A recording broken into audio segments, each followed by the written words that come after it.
दुनिया में ऐसे कई आइलैंड हैं जहां कभी लोग रहा करते थे, लेकिन बाद में वे किसी न किसी वजह से वीरान हो गए। लेकिन आज हम आपको एक ऐसे ही द्वीप के बारे में बताने वाले हैं जहां सालों पहले इंसान शहर बसाकर रहते थे, लेकिन आज बीते 50 सालों से अधिक समय से यहाँ पर कोई नहीं है। हालांकि यह जगह कोई आम जगह नहीं है, क्योंकि पहले यहाँ पर कोयले की खदान मौजूद थी।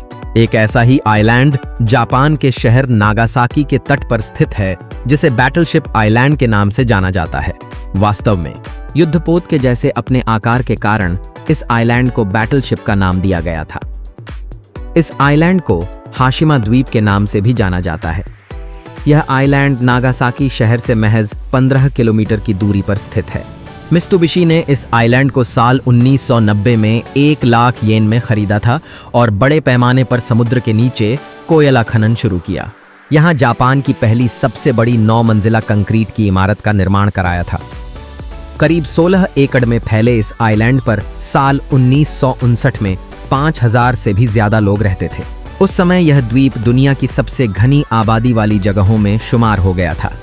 इस आइलैंड के पास ही एक कोयले की खदान थी, जहां 1887 से लेकर 1974 तक कोयले के खनन का काम हुआ। खदान में काम करने वाले मजदूर इसी आइलैंड पर रहते थे, लेकिन जब खदान बंद हो गई तो यहां रहने वाले लोगों ने भी आइलैंड छोड़ दिया। तब से यह वीरान ही पड़ा है। रखरखाव के अभाव में इस आइलैंड पर बनी ऊंची ऊंची इमारतें अब खंडहर हो गई हैं। यहाँ स्कूल से लेकर अस्पताल और रेस्टोरेंट तक सब थे, लेकिन अब सिर्फ यहाँ उनके खंडहर ही दिखते हैं। चूंकि यह आइलैंड चारों तरफ से कंक्रीट की मजबूत दीवारों से घिरा हुआ है, लेकिन जापान में अक्सर आने वाले तूफान के चलते इसे भी काफी नुकसान पहुंचा है। अब यहाँ का नजारा बेहद ही डरावना लगता है। हाशिमा का इतिहास विवादों से भरा है।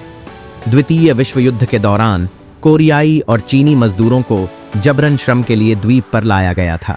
कई लोगों ने कठिन परिस्थितियों में काम किया और अनेक लोग मृत्यु के शिकार हुए। यह इतिहास का एक दर्दनाक पहलू है, जिसे जापान और अंतर्राष्ट्रीय समुदाय द्वारा स्वीकार किया गया है। आज हाशिमा द्वीप एक भुतहा शहर की तरह दिखता है। इसकी इमारतें समय, तूफान और समुद्री हवाओं के कारण जर्जर हो चुकी हैं। 2015 में यूनेस्को ने इसे विश्व धरोहर स्थल के रूप में मान्यता दी, जो जापान के मेइजी औद्योगिक क्रांति का एक महत्वपूर्ण हिस्सा है। कई सालों तक यह आइलैंड बंद रहा, जहां लोगों का जाना मना था, लेकिन 22 अप्रैल 2009 को इसे दोबारा पर्यटकों के लिए खोल दिया गया। आज सीमित संख्या में पर्यटक नौका द्वारा द्वीप का दौरा कर सकते हैं। हालांकि सुरक्षा कारणों से वे केवल निर्धारित मार्ग पर ही चल सकते हैं।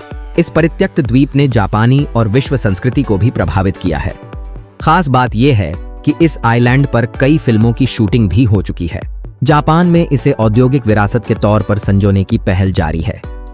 आज हाशिमा द्वीप जापान के आधुनिक इतिहास का एक जीवंत स्मारक है, जो औद्योगिक उत्थान, श्रमिकों के संघर्ष और प्राकृतिक संसाधनों पर निर्भरता के परिणामों की कहानी बताता है।